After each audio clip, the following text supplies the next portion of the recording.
that show, Cindy? Do you remember it was a show on OWN recently? Ava's show about. Did you see it? I know you said you don't watch too much TV, Dr. Lexx.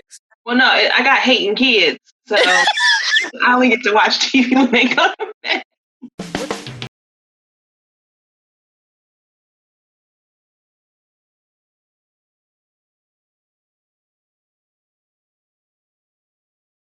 The Therapy for Black Girls podcast, a weekly conversation about mental health, personal development, and all the small decisions we can make to become the best possible versions of ourselves.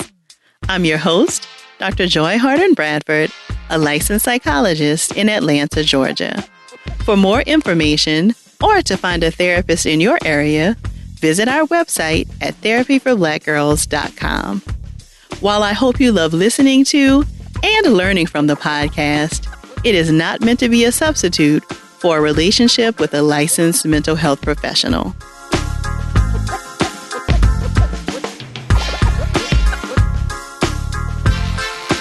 Hey y'all, thanks so much for joining me for session 164 of the Therapy for Black Girls podcast. I often hear comments about how laborious being in relationships is. And while, of course, I recognize that we're coming into relationships with all of our stuff, and so are our partners, but I'm often curious about where we get these messages from and how it has become so ingrained in many of our minds. So, of course, I had to bring in one of my incredible colleagues to chat about it. Today, we're joined by Dr. Lexx Brown-James. Dr. Lexx is an Amazon best-selling author of These Are My Eyes, This Is My Nose, This Is My Vulva, These Are My Toes, and is a licensed marriage and family therapist, an ASEC certified sexuality educator and supervisor. As CEO of the Institute for Intimacy and Sexuality, Dr. Lexx helps couples connect as the couple's clinician. When not in therapy, she contracts with organizations regarding reproductive justice and accessible, comprehensive, intersectional, and anti-oppressive sexuality education. Dr. Lexx and I chatted about where these messages about partnership come from, what she considers the real work of partnership to be, 4 warning signs you want to be on the lookout for in your relationship, and she shares what vulnerability looks like in a partnership. If you notice something that resonates with you while enjoying our conversation, please share it with us on social media using the hashtag TBGInSession. Here's our conversation. But thank you so much for joining us again, Dr. Lexx. Thank you so much for having me. I love being here. Always a pleasure to chat with you. So I thought that today we could talk a little bit about just this idea that relationships and long-term partnerships have to be a lot of work. So this is something that we have kind of heard a lot about recently, but it also feels like historically, I often hear people talk about like, oh my goodness, marriage and partnership is just so hard. And so I just want to hear your thoughts about like why we kind of hear that so often. One of my favorite Facebook memes going around has been, I don't want my grandmama's marriage. Right. Mm-hmm. And I've been doing couples therapy for 10 years now and sex therapy along with that. And oftentimes I always ask couples, who are your models? Who are your models for positive romantic relationships? And I get most folks saying like, I didn't really have a model, or they had like one aunt or one, maybe a grandparent, but not a lot of people had models. And we forget that relationships way back in the day, even though they were built somewhat the same, some were monogamous, some had Rolling Stones, some were practicing consensual non-monogamy and just didn't have the words for it. And they all existed. However, there's just this lack of understanding with one another. And I think that's where it gets passed down, where it's women specifically are told, you got to make sure you have your own. You don't need to be dependent financially, emotionally, whatever stability wise on a man. And then all of the other like political things that happen where men are feeling gutted, men are feeling like they don't get ownership. Men are feeling like they don't have roles in relationship, or they're not necessarily able to understand how they've been victims of patriarchy too and haven't had access to their own emotions for relationships to flourish. So it gets a bad rap. It gets, oh, you got to do hard work when you get in a relationship. And that's not true. Mm-hmm. I mean, now there is some work to do, right? I mean, because we're human. But it often sounds like this painstaking, like, why would anybody ever want to sign up for this? Yes. Agreed. I think there is some work to do, but I don't think that work is always relationship work, right? So I tell people my job as a therapist is to take care of the relationship between you two, right? And I don't think people come to relationships 50 to 50. I think you need to come to a relationship 100 and 100. And maybe you like at 85 that day, and that's okay. Mm-hmm. But you need to know that, like, hey, babe, I'm not 100, so I'm just letting you know this is what's going on for me. And babe is going to be like, I bet. So what you need for me to do to support you get to 100. Mm-hmm. Right? And that's how relationships play out. That's where the work is. It's that coming together. Most people think that they're going to solve a happy marriage by resolving conflict in the marriage. And that's not true, because there's always going to be something conflictual, right? Something's going to pop up, whether it's a level 1 or a level 10 of disaster. Something's going to pop up and it's going to be conflictual. But that's not what soothes and helps marriages thrive. It just helps you resolve conflict a little bit faster. So I'm curious, Dr. Lexx, when you say your job as the couples therapist is to help take care of the relationship. And I would imagine that a part of it is eventually helping the couple to learn to take care of the relationship. I want to know, what does that look like, taking care of the relationship as opposed to the two people in the relationship or the however many people. Right. Thanks for acknowledging my polyam fam. Of course. Yeah. So when I take care of a relationship, it's not my job to like side on you're right, you're wrong. You need to do this, you need to do that, which is how people come to arguments, right? And we have people who hear that little voice in their heads and they should stop with the argument, but they go past that little voice and keep on going. Mm-hmm. And then we have people who are oftentimes trying to prove their point, or they're trying to defend themselves from being criticized. Or we have people that just get so overwhelmed they shut down, right? And so they're like, nope, I'm good. And then we have like belligerent folks who are saying, if you don't get in the ring to fight with me, and I'm going to press every trigger that I know to make sure you get in the ring to fight with me, to show you that you care about me, then you don't care. So if we don't have these knockdown word-based fights, then you don't care, because you can just easily walk away. And these are the things we've been trained to think through TV, through our own relationships. And it's not necessarily true, right? These are actually the horsemen of relationships, as it's stated by Gottman, that predict the end of relationships. So taking care of a relationship is saying, you all had an attachment injury here. Your bond has literally been attacked by both of your behaviors. How are you willing to change that in order to support this bond between you two?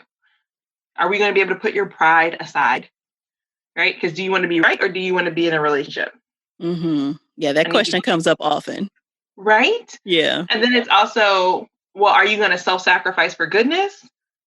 Because it doesn't seem like it's working. Both of you are just very unhappy. And then, oh, the number one, you probably get this too. We just need to learn how to communicate better. Well, I think that is often what we hear, right? I mean, and so I want to kind of maybe use this statement to kind of go back to one of your earlier statements around like, what are our models? Because I think if you don't necessarily have a lot of models, we often get a lot of messages that communication is the thing that is difficult in relationships. Yes, oftentimes. And I often looked at my couples, I said, what about what he just said don't you understand? So it's not communication. So tell us what it actually is, Dr. Lexx. So it's actually a lack of, one, relationships that last are built on friendships and liking. So it's, I like you as a person. I know your character. And I'm being intimate with you, and not necessarily always physical intimacy, although that is nice based on whatever your desires and need and appetite are. It's really saying, hey, I'm taking this risk sharing this vulnerability with you. Like, I'm a little bit nervous to tell you. I'm embarrassed by it. I feel shame about it. I'm sad about it, whatever it is. And I want to share this with you because you're not going to criticize me. You're not going to put me down, right? So if I come in and be like, man, I felt just like Mark was coming at my neck today. And my lover goes, well, yeah, it's probably because you run your mouth too much, right? I'm not going to want to talk to you no more. I'm not going to want to have conversations. I'm not going to feel close with you. So when you try and come for butt cuddles later, no, get away from me. That hurt me. But we're not taught and trained to say that hurt, or I felt embarrassed, or this was really, really hard for me to say because I was really nervous about your reaction. We're not taught to say that at all. We're taught to, quote unquote, be strong, be stoic. And all that does is do damage to our relationships because it's like, well, they must have been all right. They ain't saying nothing about it. So they cool. And then the last thing is we reject repair attempts. So I might have been hurt by what my lover said, right? That critical piece. And him coming to me might have been his way of repairing. I'm saying, like, I know I messed up earlier. My bad. How about some butt cuddles, right? Without saying all of those words. And I'm like, nah, I'm still mad at you by turning away. So we're communicating. We're using our bodies to communicate. We're sending each other messages. It's just none of us are being honest and intimate in our conversations and our language of what we need. So how do you work through that, Dr. Lexx, like the not rejecting the attempts to repair? Because I think in the moment, and this maybe goes back to the other question you had about, like, do you want to be right or do you want to be in a relationship, right? Because I think, and I'm guilty of this myself, right? Like, if I feel like I just want to hold on to, like, being mad, like, I don't really want to hear what you got to say right now. True. So how do you move past that enough and it has to almost happen in the moment, right? So that you don't reject the repair. How do you kind of get out of your own way so that you are not kind of further damaging the relationship? I actually have all my couples do an anger iceberg, right? Is something I use in therapy a lot. When I talk to people about anger, I say that it is a response emotion. There's usually a primary emotion. So anger is a fire. It is hot. It can punish people that you're mad at. It can burn them. It gets people away from you. All fires need fuel, right? And that fuel is typically the other emotions. So anger is only the tip of the iceberg. It's only the part that hangs out the water that you see. The 90% up under the water, the rest of the iceberg, are all the other feelings. So Dr. Joy, if I said, your mama's so fat, when she jump up in the sky, she gets stuck, and everybody laughs, you might show me anger, but what if your mom really is a fat body person and you're embarrassed by it, or you're ashamed by it, or you feel really, really sad? It's not safe to show me those feelings, so you show me anger instead. Punishing somebody who hurt you can feel really good, but it damages the relationship between you. So you got to get up underneath that anger, saying, what are the feelings that fuel the fire? And oftentimes it takes a little bit for us to explore. And that means we got to recalibrate on our own. So whatever your self-care is, personally, I like to beat up a bag of ice with a meat mallet when I'm really upset. It is cheap and it is a satisfying crunch in my bathtub. And I get to destroy something that is not going to cost me an insurance claim to repair or to replace. But it gets out my woes and my angst, and it feels really good. And at the end of the day, it's water and $1.99. Right? So but I have to recalibrate. Yeah. So you're saying that instead of saying, like, I don't want to be bothered right now, I should be able to acknowledge, like, wow, I'm still really hurt. So I might not necessarily want to reconnect right now, but I am acknowledging that you're trying to repair. Exactly. Like, babe, I see what you're doing. Like it, love it, just not right now. I'm not ready to engage this way with you. I'm not. Like, I need to do some self-care. I need to do some self-work.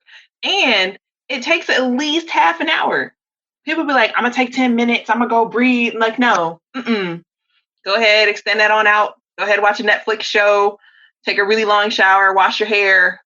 Whatever. Take an hour at least. Or maybe half an hour. But take an hour at least to be like, let me just calm down, let me do some self-reflection, and then I'll be more responsive to hearing you. And vice versa. That other person needs to get out of their feelings of feeling rejected or feeling unwanted, and then wanting to punish their partner back too, or wanting to say like, well, you don't want me, and needing to be more validated. And then you're away from the original issue, right? Which is, hey, I was really hurt right today. Right, because now at this point, now we're just kind of in a tit for tat battle about like who's going to hold out the longest in terms of reconnecting. Yeah. So you mentioned a little earlier, and I want to go back to this because I don't know that this is something we've talked about on the podcast before, one of the horsemen in terms of a relationship. And so I know that there are four. So can you share with us the four horsemen when we talk about relationships? Yes. So I like to remember CDCs. Like the CD, you're in Atlanta, the Center for Disease Control. Right. Right. And so I'm going to skip one of the C's and come back to it. But the first C is criticism. And criticism is not necessarily criticizing a behavior like, oh, babe, you always put the diaper on the baby wrong. That's not what it means. It means you're criticizing a person's personhood. You are so lazy. How come whenever I come home, there is nothing ever done? We've both been at work and you're always like this, right? So you're criticizing the essence of a person and it can really destroy them. The D is for defensiveness. So defensiveness raises its head when you're perceiving an attack. And I know defensiveness has a whole trigger warning, and so does trigger at this point, and so does activated. Right. Everybody gets in their feels whenever these words are thrown around. But for defensiveness, this person really is saying, I think you're going to attack me. It often comes when this person is with somebody who is critical and a criticizer. And with that defensiveness, they say, I'm preparing myself for an attack. You could even see a person start to act like a kid in a way. It's really interesting to see. You're just like, wow, this whole adult just became a whole child right in front of me. And they're saying, why are you always attacking me? I didn't do anything. I'm tired too. And their voice can modulate and it can change. They oftentimes will try and spin tables around. And it's like, no, it's not super useful, because then they can't engage and they don't really take accountability or responsibility for their part. Not the whole responsibility pie, just a piece of the responsibility pie for their part. I'm going to skip the second C and come back to it, but the last one is S, and this is my personal favorite. I'm really good at stonewalling. I am a stonewaller. I once watched an entire half of basketball while my lover called my whole government name because I was upset and I was done. Right? There's that thing you might see like Black people say, like, this ain't what you want. Right? Before they're like done. I was done. And when I am done with something, stonewallers are exactly what it says. They turn to a stone wall. It's like talking to a stone wall. They are not moved. They are not engaging. They are shut down. You can be tuned out. They are no longer giving you active listening cues. My lover at the time, I think, danced in front of my face for a minute to try and get my attention. And I swear I looked through him like his mama drank Windex. I could see straight through him. I had no issues whatsoever because I was flooded emotionally. My anxiety peaked. I was angry. I was hurt. There were no words to convey that. And I was just done. And those people typically are the ones who specifically need that at least 30 minutes to calm down, to come back to themselves, to defrag, if you will. And then the last one is contempt. So contempt is the worst of all of these. Contempt is criticism plus moral superiority. So it's, I'm going to criticize you and pick you apart at your personhood and remind you that I'm better than you. You're lucky to have me. Who would want somebody so lazy? I did all of this today and you only did that? Typical. You're really going to wear that? I don't know. Your body isn't what it used to be. Like, I can still fit my jeans, blah, blah, blah, blah, blah. And it's dangerous. All of these are dangerous, but contempt is the hardest one to come back from. And for every one instance of any of these, criticism, contempt, stonewalling, defensiveness, you need at least 5 moments of intimacy to counteract it. That's how toxic they are. 5. It's a 5-to-1 ratio. Okay. And if that ratio starts to get off, it is a predictability of divorce and ending a relationship. So this is, of course, all of the work that the Gottmans have done in their love lab, examining all of these behaviors in couples. Mm-hmm. Yeah. Exactly. Yeah. And so why do you think contempt is the most dangerous one? I think because it puts people at an automatic one down, one up. Mm-hmm. And when we say that in family system speak, we mean that it means one person is prioritized and seemingly more important than another person. And it means you're no longer on an equal footing. Remember, if I said if you have to come to a relationship 100, Mm-hmm. you're not on equal footing in that one up, one down space. So it can feel like one person is trying to make themselves better in order to be worthy. Got it. Okay. So speaking of this coming to a relationship 100, I think that there is some confusion about how to do that when we know that we are all works in progress, right? Like none of us is completely together all the time. Mm-hmm. And so what does this mean to like come to a relationship 100? Like how can you do that if there are still some things, in your personal history that you're working through? Like what does that even look like? Right. So this is when one of my big favorite therapeutic words come into play, differentiation. Mm-hmm. Differentiation. And differentiation, if you want to go look it up, is a Bowen, Bowen theory piece of it that says that you are able to separate your thoughts and your feelings. And you're able to separate your thoughts and your feelings from your family of origin and from your lover or lovers. Right? So these are my thoughts. These are my feelings. How does my family usually think about this? Can I not think the same as my family and that be okay? Or is that going to make me really anxious, uncomfortable, and I'm just going to go with the flow?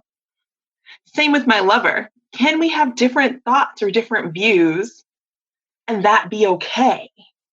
It's not a super huge conflict depending on what's going on. And we can still come together and talk about it and share. So it's really, go ahead. No, you go ahead. No, I was going to say, so the 100 doesn't really focus on whether you still have work to do on yourself. It really is more about, like, can you show up in this relationship and claim ownership of your own thoughts and feelings and know the difference? Exactly, because what we see couples, they get really, really close and comfy. The word is fused, where they start to think like one person, right? Or they start to exist as one person when they're two separate entities.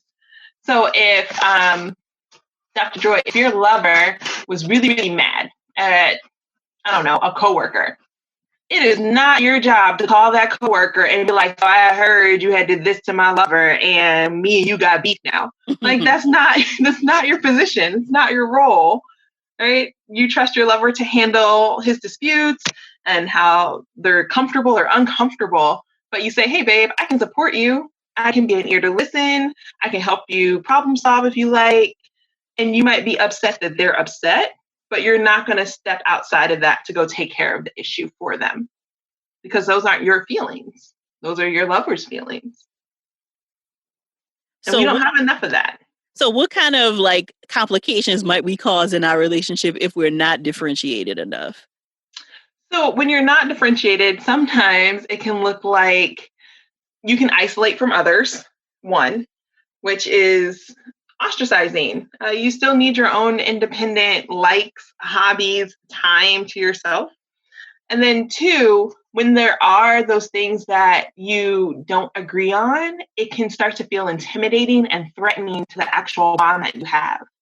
What do you mean we both don't think that this is the way that you're supposed to make ravioli? Huh? Well, what else do you not agree with me on? And so it makes it harder to start to have these conversations of intricacies and nuances and differences when those are what make us quirky and what make us separate and priceless in the world, right? It's our uniqueness. And so you can lose some of that and then also lose some of the trust. Well, my lover won't like me if they know that this is something that I want to do or this is something I find interesting. And for some people, that's true. There are hard limits for all folks. Some people are just like, nope, that's not my thing. I don't want to be with a lover who thinks this way. I'm good. But that risk of silencing yourself also starts to create distance. So you don't get to get as close to your lover and maintain a romantic and caring bond. And you have the opportunity and space to break that bond or to cause an attachment injury, like I said. So step out of that relationship because you might have that need met somewhere else. So it can become really risky. Mm-hmm. And is this the same place where we would see some of this ride or die thinking come into play, Dr. Lexx? Yes, yes. I don't know where that mentality came from. Like, I need to know where we going and what's gonna happen and who gonna be there before we ride or dying. No, thank you. But yes, it's where we see either you down for me or you not. It's a really all or nothing level of either you show up for me with no questions asked or you not really for me. And that's not necessarily true, right? Because we're whole rounded people. It's not just split decisions. It's context of, I want to make sure you're safe. I want to make sure I'm safe too. And I stand on my own 2 feet here. I will support you, but it's not my job to take this over and fix it for you. And that can lead to a lot of resentment. That can lead to a lot of resentment of I'm taking care of everybody in this relationship and I'm tired. On either party. Yeah. So Dr. Lexx, how do you call out differentiation to a couple? Because I would imagine that for some people, this happens unconsciously and they don't even know that it's happening in their relationship. You are so right. I am experiential in the therapy room. I like for my couples within reason to get up and move their bodies. So I have them do David Snarch's differentiation stance. And the way they do this is really fun. So they make their palms kiss. So it's like a high five that has to stay there. And they do this with both hands and they stand on their own 2 feet. And then I have them step backwards while maintaining the palm to palm contact. And so I get them to a point where they're really leaning in on each other. So it's really an upside down V. And we talk about what's comfortable for them. And what we'll find is that some couples really, really like that leaning in on each other. It feels good. I know my lover is there. They're pressing back on me. It feels really comfortable. I know if I take them away, then I'll fall and they'll fall. So we have to be in this together. And when in actuality, that's what codependency looks like, right? It's where you're depending on a person for holding you up and lifting you up instead of standing on your own feet. Differentiation looks like standing on your own 2 feet and offering your hand to your lover and your partner. It's just scarier because a person standing up on their own 2 feet who is saying, let my palms meet your palms, can easily take their palms away and walk away. And that gets really scary for folks because they can choose somewhat easily to not be a part of that relationship anymore. And so when I use this, usually around sessions 3 and 4, most of my couples don't come more than like 15 sessions. So later on, let's say sessions like 8 through 10, when we're in a real sweet spot and meat of work, my couples will come back and be like, ooh, I was leaning in right there. Okay, yep, I see it. So I need to stand back up. And I'm like, yes, now how do we get you there? And so they start to recognize when they're losing that differentiation for one another. Wow. So there is so much packed into that one exercise. Yes, this was one of my favorites. I've never heard of this one. See, this is why I love having such a wide variety of people because I don't do couples work, right? So I've never heard of this exercise. So how far into like maybe couples work would you do this? Well, it really depends on the context of the couple, right? Again, I have such a range. This is usually when people are like, well, we just fight and I'm starting to see that it's not necessarily the fighting. It's the lack of vulnerability that you're doing with one another. And when I start to see that theme emerge, I'm like, let's do this dance. And it clicks for them. They're like, oh. And so later down the line, so maybe like session 3, 4, which is pretty early on, but down the line, so let's say maybe 8, 10, most of my couples don't go past like 15 to 20 sessions. They're like, oh, I was leaning in again, huh? Oh. Like, yep. So that becomes then like this beautiful metaphor for them to do the work both in session and out. Exactly. And the question is how are you making it safe for your partner to ask for help? Mm-hmm. They're like, oh, so I just had my hands up. I didn't have my hands out. And I'm like, exactly. Right. There's a difference. Mm-hmm. You got to be there to say, like, I can support you. Yeah. If you want support, right? It's not completely hands off. You're like, that's why you have a lover, to have some support. Mm-hmm. But it's when are you leaning in and when are you standing on your own feet? And you're like, yep, nope, those weren't all of my feelings. Roger that. Right. So something you just said, Dr. Lexx, gave me this thought.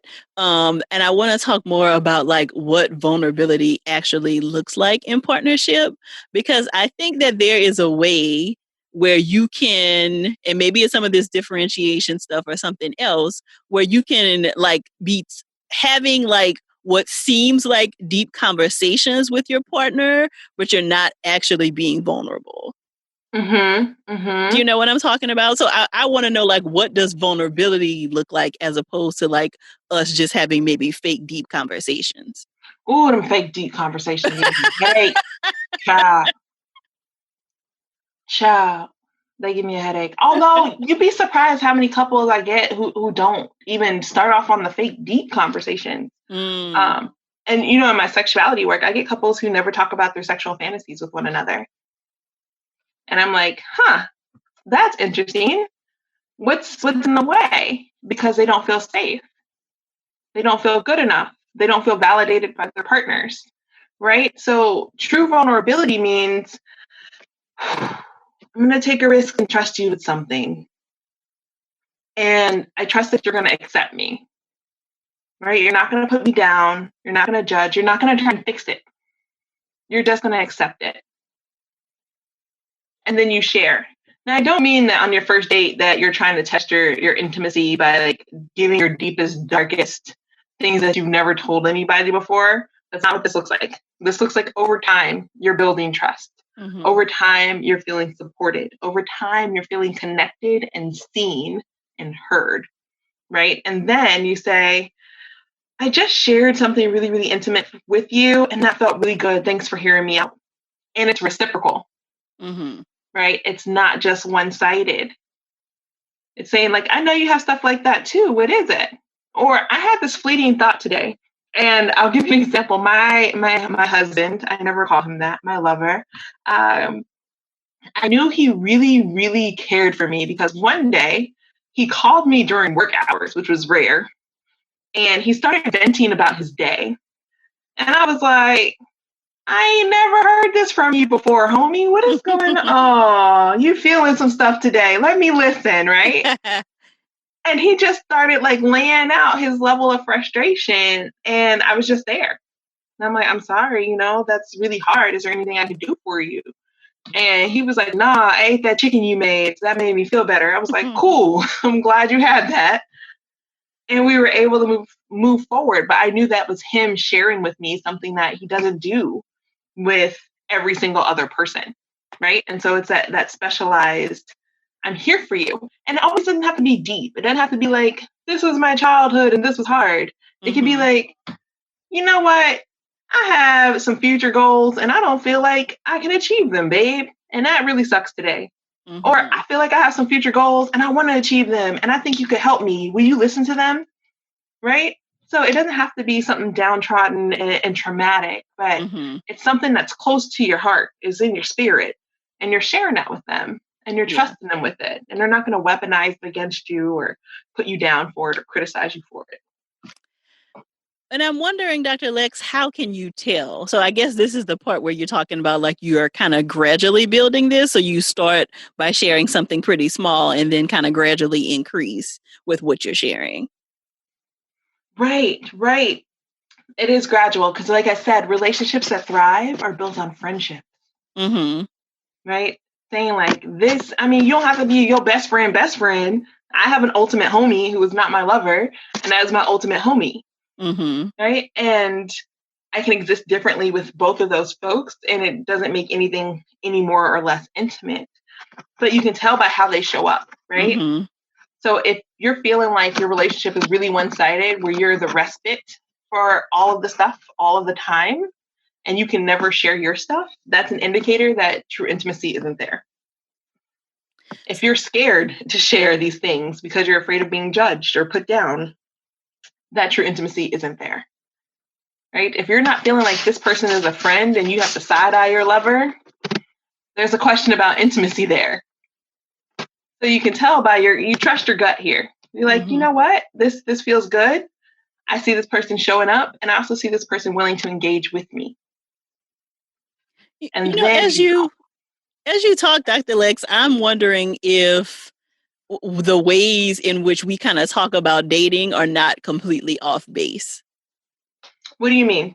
So as you're talking so much about like friendships and like really liking somebody and that really being the key to like long-term partnership or marriage, that is not always what's happening in dating, right? No. So much of it is about chemistry and, you know, like, do I feel attracted to this person and all of that stuff? And I think that there is some of the like, okay, can I spend time with this person? But I don't know that is like the driving force for a lot of people. Like this idea of like, do I like this person? Do I genuinely feel like this is the homie, right? Like this is a great friend of mine.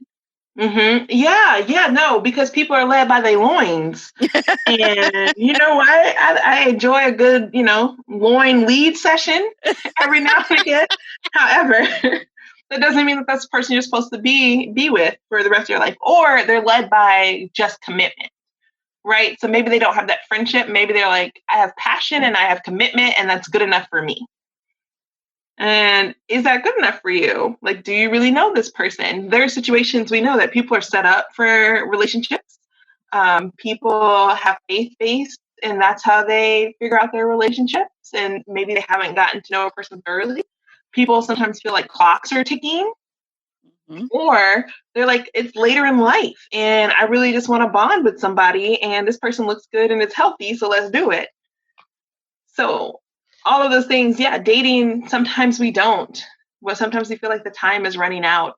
And now if we talk about like COVID and all that stuff going on, it does feel like time is of the essence, and compatibility is limited, and who you get to see and how you get to folks. There's also a scarcity mentality. Yeah. The idea that there's not enough to go around, enough people, enough love, enough whatever to go around. So I got to get with somebody and stick it out with them and just make it work. Because this is as good as it's going to get. There's nobody else out there. Or I spent so long trying to find this one person, I can't go back out there again trying to find somebody else. Right. Yeah, a lot of factors there. Yeah. So something else, and I do not want to miss this, that I made a note of myself and I forgot now, I just remembered. Your earlier comment just about like the lack of models we sometimes have in terms of relationships also makes me think of this whole idea of hashtag relationship goals. Right? And so we sometimes idolize celebrities or people we see on Instagram, or, like all of these people that we don't actually have real relationships with, and make them our relationship goals. And so I am wondering your thoughts about that, and maybe some of the dangers of, kind of this hashtag relationship goals idea. I think sexologist Shamira says it, which is like, be your own relationship goals. And I love that wholeheartedly. Because I don't necessarily see as many people looking up to celebrities, even though I know it exists. I see people looking up to the deacon and deaconess in their church, or the couple that's been married for 45 years and that are happy now, despite the fact that they struggled through the first 30 years of their marriage. That struggle love, that's what it is. It's, if you really love me, we'll struggle together and we'll come out on the other side. Why? Why are we suffering on purpose? Like, I don't think that's going to get you any extra relationship points or kudos. So yeah, those relationship goals, I definitely think you have to set what you want, right? And attainable standards. So I don't know, maybe like you have some characteristics that you really, really want, that are really, really important to you and that you value. And then you can be flexible in some others and see where people are. So you can vet out, like, will this person be a good match for me? Do I feel safe with this person? Can I build a friendship with this person? Am I learning and growing with this person? Because you got to figure that out for yourself. Everybody's different and wants different things and has different values. And how they prioritize those values in relationships is going to be what matters. So yes, admire that cute Instagram couple, cheer on the Hollywood couple that is making it and doing it, and then figure out what works for you. Mm-hmm. Yeah. And Hashtag differentiation. All right. Hashtag differentiation. So going back to kind of how we started this conversation, and you just mentioned it again, it does feel like there is some thinking that like the relationship is stronger if it has been like tested by fire. Mm-hmm. And so I want to know, is there any validity to that? Like, can you have just as strong of a relationship if you do not have to like deal with overcoming infidelity or, you know, something major happening if you just kind of live a regular, like, you know, we fight about dishes and who didn't wash the clothes kind of life. Mm-hmm. Regular, smegular. Regular, degular, yes. Yes. Yeah. So what's funny is I've been asking people for this word. There's some word, I don't know what it is. Don't nobody else know what it is. But it's akin to trauma bond, which is something that happens like in abusive relationships. But this type of bond actually happens when life is difficult. So your mama got sick, or you lost a pet. You had a really hard semester at school. You're changing jobs, right?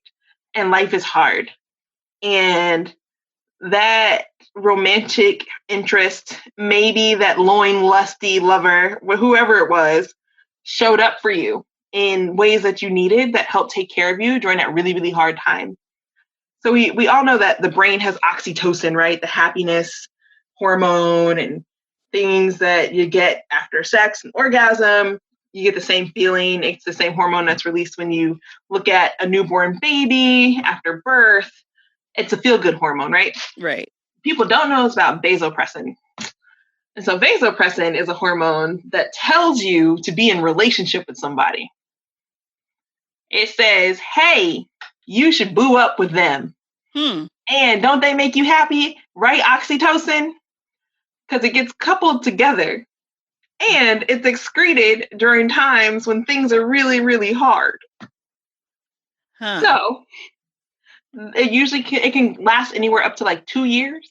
So if you're a person listening to this and you realize that you want to get out of a relationship every 2 years, that might be vasopressin talking. Interesting. So vasopressin is not secreted in like times when you're really excited, only when you're like kind of really stressed. When you're really stressed, it's excreted both, but it does accompany oxytocin in times when it's a lot of stress and duress. Got it. Okay. Yeah, so it tells you bond with this person. They showed up for you. And you might recognize, like, I just felt in love with them all of a sudden, and I don't even know where it came from. Interesting. That's where it came from. Yeah. So all of that to say. Yeah, it does feel like there should be a word for that. So all of our therapist friends or other mental health colleagues who might be listening, if you know the word for this, let us know what this word is. Because it does feel like it could be a very close cousin to like trauma bond. Right? Yeah. I'm sure it is. Sure it is. Yeah. I hadn't heard of that one. Okay. See, you taught me so much today, Dr. Lexx. Aw, I get so much from you. I'm glad to return the favor. So any additional resources, Dr. Lexx? I feel like you have given us so much today, but any books that you think or podcasts or videos that you think people might really be interested in based on what you've shared today? So I love 7 Principles of Marriage. It has some great questionnaires in there and intimacy builders. There is Sexologist Shinamara's cards, which use your mouth deck. Which are super, super useful in figuring out how to partner with one another. I have worksheets on my own website, Lexx, L-E-X-X, sex, S-E-X, doc.com. And there's some worksheets there about pleasure, about conflict and ranking your conflicts, and then also getting to know and figuring out your lover and what that looks like. And of course, your podcast, because I think there are just so many nuggets that are dropped and so helpful, both on that self-work, so you can come, 85 to 100, depending on what's going on, to your relationship. And then those tidbits that folks do give out and the folks that you do have on share so much about checking your own stuff and acknowledging that it's there, and then giving people permission to feel that stuff is there. Nice. And of course, we will include all of these in the show notes. So you've already given us your website. What are your social media handles you'd like to share? So everything is the same across all platforms. So Facebook, Instagram, and Twitter. I'm not that old, but I am old because the tickety talk thing is hard for me. So I don't have one of those, but I am Lexx, Lexx, sex, sex, doc like doctor, DOC on Instagram, Facebook, and Twitter. Perfect. Well, thank you so much, Dr. Lexx. I really appreciate it. Thank you for having me, Dr. Joy. You have a great rest of your day. You too. I'm so glad Dr. Lexx was able to join us again this week. Don't forget to visit the show notes at therapyforblackgirls.com/session164 to learn more about Dr. Lexx, to grab a copy of her kids' book, or to check out the first time she was on the podcast discussing getting rid of sexual shame. Be sure to share your takeaways with us on social media using the hashtag TBGInSession, and don't forget to share this episode with 2 other sisters in your circle. If you're looking for a therapist in your area, be sure to check out our therapist directory at therapyforblackgirls.com/directory. And if you want to continue digging into this topic and connect with some other sisters in your area, come on over and join us in the Yellow Couch Collective, where we take a deeper dive into the topics from the podcast and just about everything else. You can join us at therapyforblackgirls.com/YCC.